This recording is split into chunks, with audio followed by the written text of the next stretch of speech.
What's up, guys? Mason the Brock Henderson here, and this is Loki, episode 2, The Variant. I made it again. 4 days, and I've already made it in 2 episodes. I'm happy.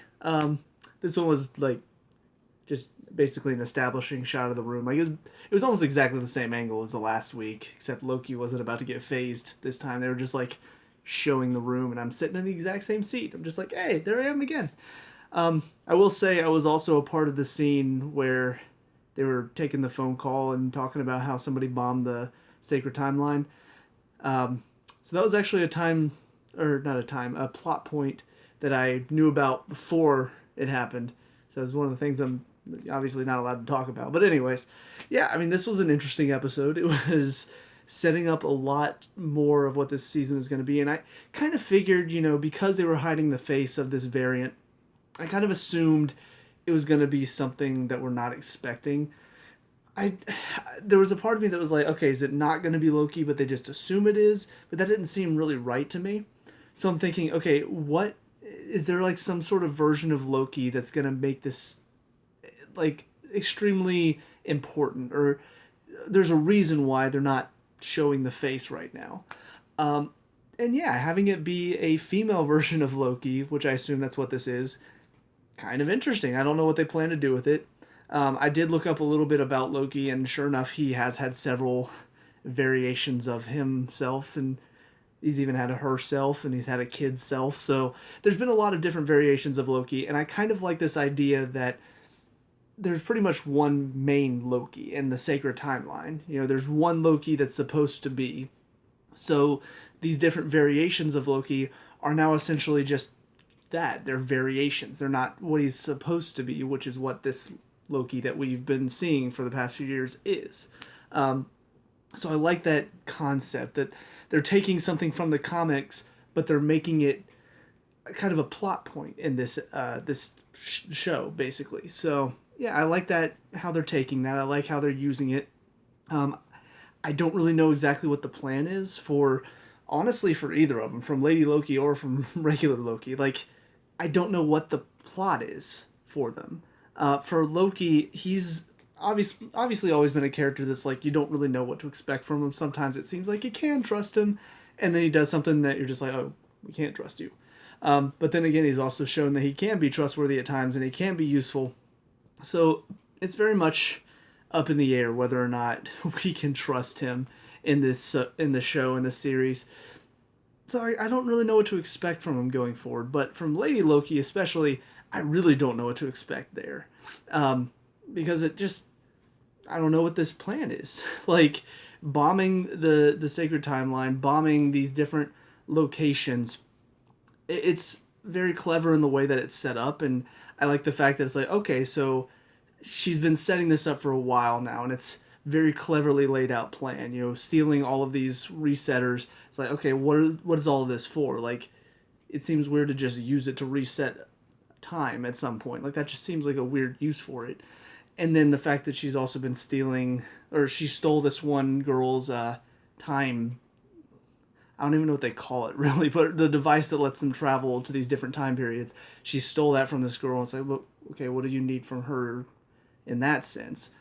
So I like this concept that they brought up where it's like, okay, well, now all of these different variations, all of these different branches are now being created because she's bombed these different timelines and essentially created mass chaos.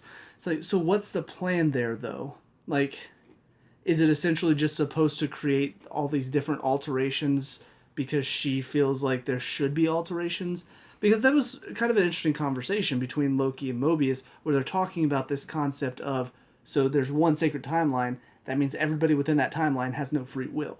Like, they have to do what they're supposed to, or else the TVA steps in and says, no, no, no, that's not how things are supposed to go. And it's all based on what these timekeepers are just saying it's supposed to be.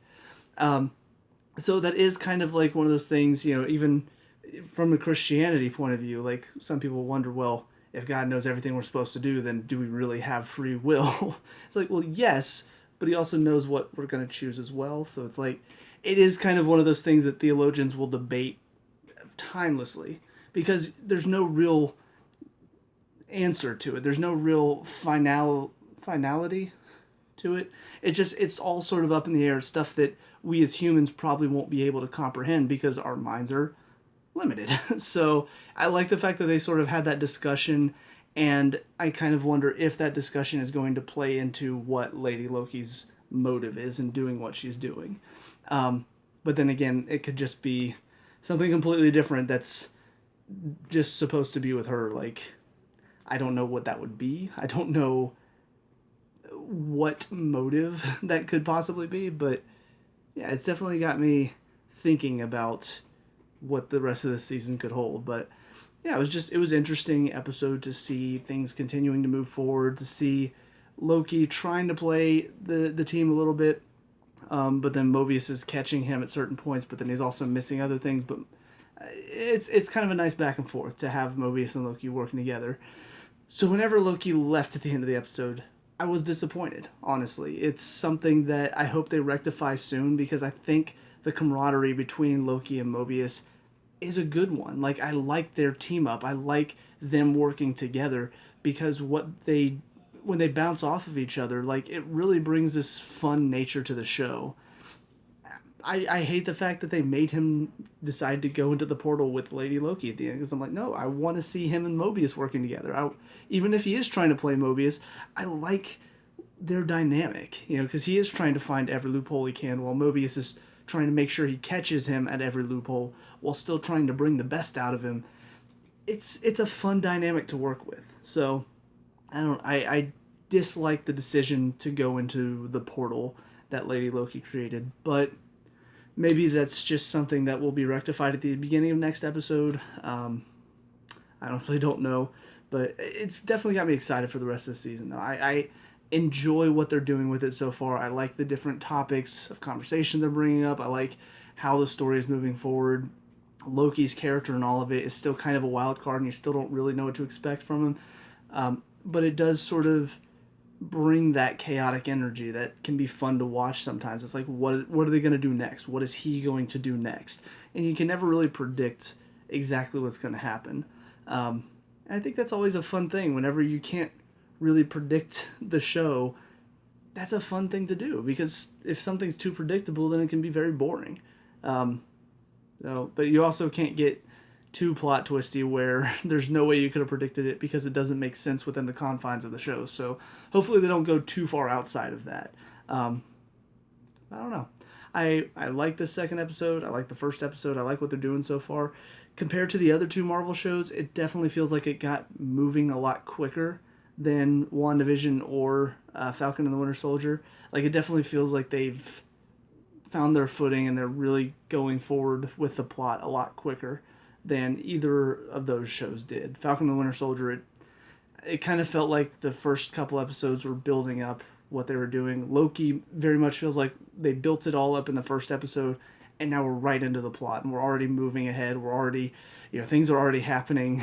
We already see the bad guys' plot. We already see what's going on with them.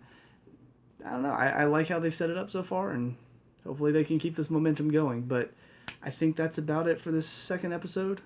I'm doing a quick brain check to make sure I didn't miss anything important. I think that's about it. As far as like things that I liked and disliked, everything else it was good. Everything that they did with the finding out that this Loki is hiding out in apocalypses, I like that concept.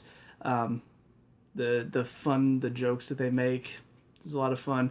I would like to see Loki using his magic a little bit more. It seems like he's not really using it as much as he did like in the other movies where he's using it for jokes and stuff. I would like to see them try to do that a bit more, but I don't know. All in all, it's been a fun start, and I'm excited to see where the rest of the season goes. Just hope they have a good conclusion. So, with all that being said, let me know what you guys think down in the comment section below. What were your thoughts on the second episode? Let me know what you can talk about and discuss, all that good stuff. Leave a like and subscribe for future Loki reviews, and I'll see you guys in the next one. Peace out.